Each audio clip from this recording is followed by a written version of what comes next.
사랑하는 성도 여러분, 금요 성경 아카데미 오늘은 이번 주는 예레미야 애가서에 대한 말씀으로 하나님의 은혜를 나누고자 합니다.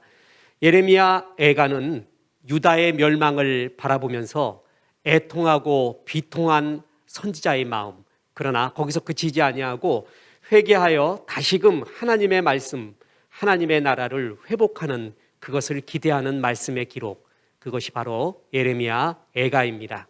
예레미야 애가의 히브리 첫 단어가 에이카라는 단어입니다. 이 에이카는 맙소사, 어찌하여 라는 말인데 이것이 그대로 제목이 되었습니다. 그래서 헬라어 제목인 트레노이, 라틴어 제목인 라멘타티오네스, 영어 제목인 라멘테이션, 이 모든 것이 슬픔의 노래라는 의미입니다. 예루살렘이 하나님의 나라라고 여겨졌던 유다가 주전 586년, 학자에 따라 1, 2년 정도의 차이는 있습니다. 그때 멸망하게 됩니다. 그 멸망하는 조국을 바라보면서 비통한 마음을 토해내는 선지자의 이야기, 그러나 다시 회복을 기대하는 선지자의 마음, 그것이 바로 예레미야 애가서의 이야기입니다. 예레미야 애가는 바벨론이 침공을 하죠. 그 전에 아시리아에 의해서 북왕국 이스라엘은 이미 멸망을 당했습니다. 남왕국 유다만 남아 있었는데 이제 신은 강대국인 바벨론이 침공하여서 유다 왕국이 멸망하게 됩니다. 그것을 직접 목격한 선지자는 비통한 마음을 시 형식으로 그리고 조가의 마음으로 기록한 성경에서 가장 슬픈 노래입니다.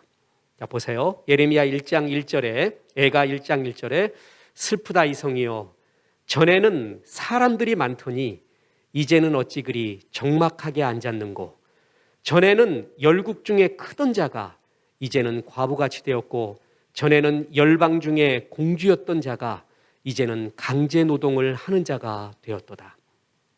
여기서 대비되는 걸 보십시오. 전에는 이런 거를 했더니 이제는 이런 말들을 하고 있죠. 이제는 그리고 또 이제는. 전에 우리는 하나님의 형상대로 지음을 받았습니다. 하나님과 아름답게 동행하며 행복하게 살 수 있었는데 죄로 말미암아 이제는 신락원이 되어서 죄의 역사가 쓰여지고 있잖아요. 성경에 보면은요, 전에 아름다웠다가 그 영광을 회복하지 못하고 이제 비극적인 삶을 사는 이야기가 많이 나옵니다. 그 중에 대표적인 게 뭐냐 하면 삼손 이야기죠. 삼손은 하나님께로부터 받은 것이 제일 많은 사람의 상징입니다.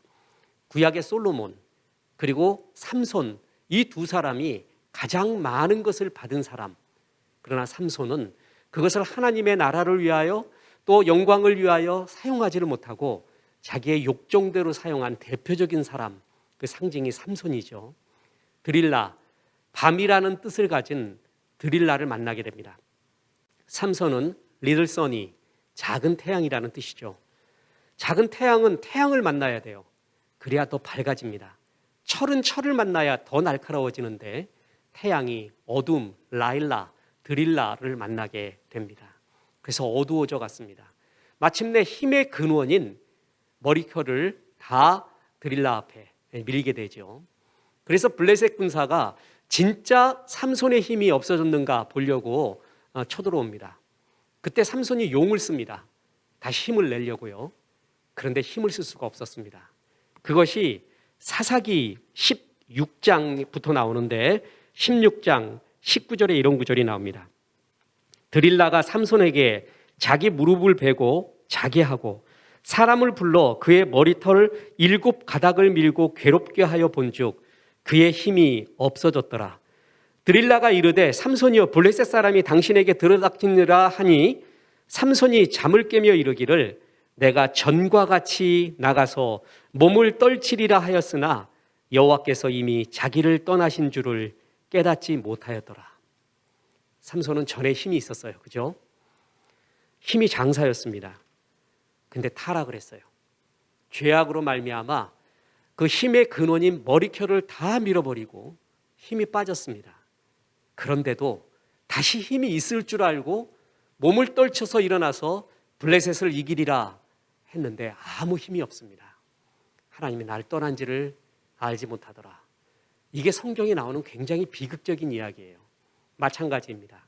전에는 이렇게 사람들이 많았고 이제는 어찌 그리 적막한고, 전에는 열국 중에 크던 자가 이제는 과부같이 되었고, 전에는 열방 중에 공주 같던 자가 이제는 강제노동을 하는구나. 하나님의 은혜를, 하나님의 역사를, 하나님과의 동행을 죄악이 다 막아버렸습니다. 그래서 이 슬픈 역사가 다가온 것을 직접 목도한 선지자의 비통한 외침, 그게 에레미야 애가의 이야기입니다. 그래서 이 에레미야 애가, 예레미야 선지자는 내 눈에 흐르는 눈물이 그치지 아니하고 쉬지 아니하며, 그렇게 눈물을 흘립니다. 예레미야 선지자가 눈물의 선지자라고 했죠. 직접 이 멸망을 바라보면서 끝없이 눈물을 흘리고 있는 비통함이 예레미야 애가에 나와요. 성경에 나와 있는 가장 비통한 슬픈 노래 조가가 여기에 나옵니다. 자, 예레미야 애가는 그러면 어떤 위치를 구약 성경에서 차지하고 있는가? 당연하죠.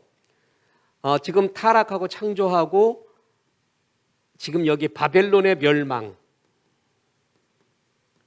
바벨론에 의해서 남왕국 유다 그리고 북왕국 이스라엘, 이미 아시리아에 의해서 북왕국 이스라엘은 멸망을 했죠.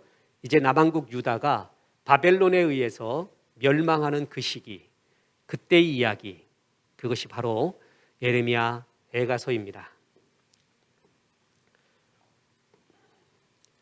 자, 이 예레미야 애가서는요 5 두루마리 책이라는 것이 있습니다. 뭐냐면 룻기, 아가서, 전도서, 예레미야 애가, 그리고 에스더.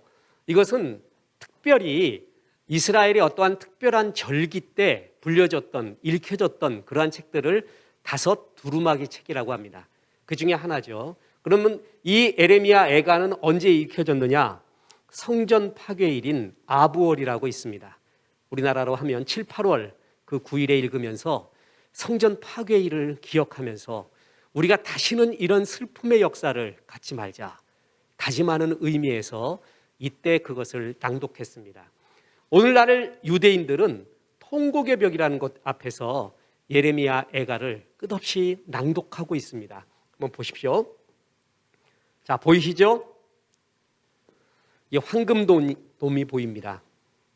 저는 아직 성지순례를 가보지 못해서 사진으로만 이야기를 드립니다. 이게 통곡의 벽 앞에서 이렇게 울고 다짐을 하고 하나님께 간구하는 모습이 여기 나옵니다. 자, 더 구체적으로 보면 이렇게 통곡을 하고 있습니다. 우리 다시는 이런 역사를 갖지 말자. 자, 이 에레미야 애가서는 5편의 시들로 구성되어 있습니다.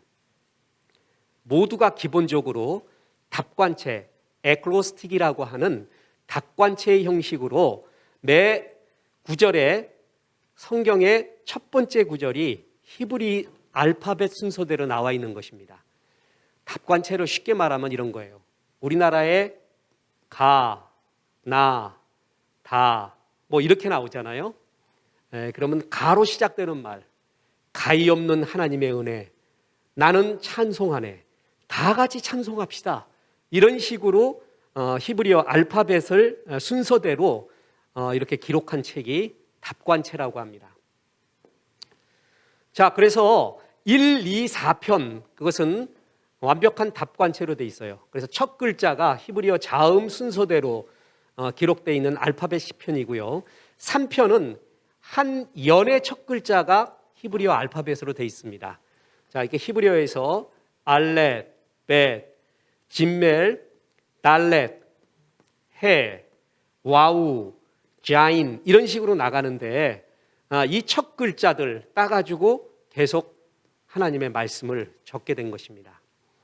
자, 구체적으로 보겠습니다. 자, 보이시죠? 알렙, 벳, 진멜, 달렛, 해, 와우, 자인, 해, 테트 이렇게 가나, 다라마 이런 식으로 에레미야 애가를 기록했습니다. 이거를 답관체라고 하죠. 에크로스틱이라고 하는데 그 대표적인 것이 시편 119편입니다. 이 답관체로 기록한 이유가 있어요. 가장 잘 기억하게 하고요. 깊이 마음에 새기는 문학 형식 중에 하나입니다. 잊지 말 것.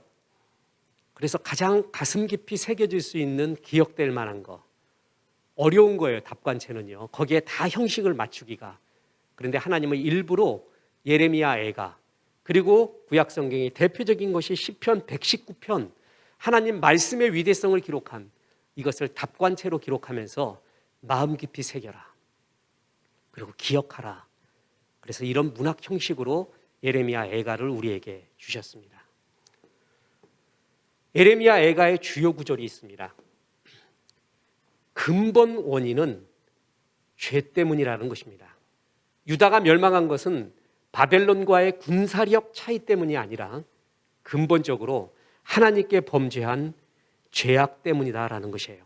그래서 예레미야 애가 1장 8절에 보면 예루살렘이 크게 범죄함으로 조석거리가 되었으니 전에 그에게 영광을 돌리던 모든 사람이 그의 벗었음을 보고 업신여기며 그는 탄식하며 물러가는도다.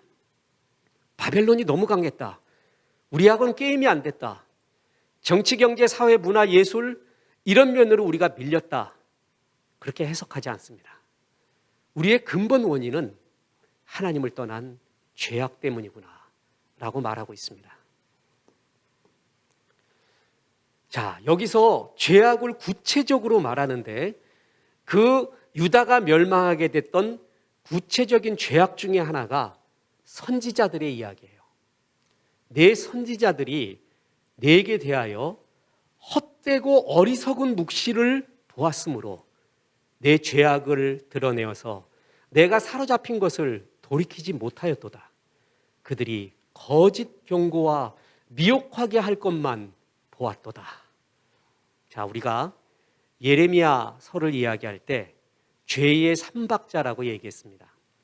제사장은 자기의 권력대로 다스리고 선지자는 거짓을 예언하며 또 하나가 있었죠. 내 백성은 그것을 좋게 여기나니.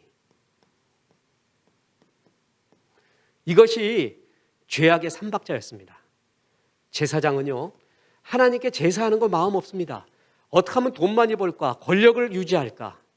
그것이 관심이었어요. 선지자라고 하는데 참 선지자와 거짓 선지자가 있었죠.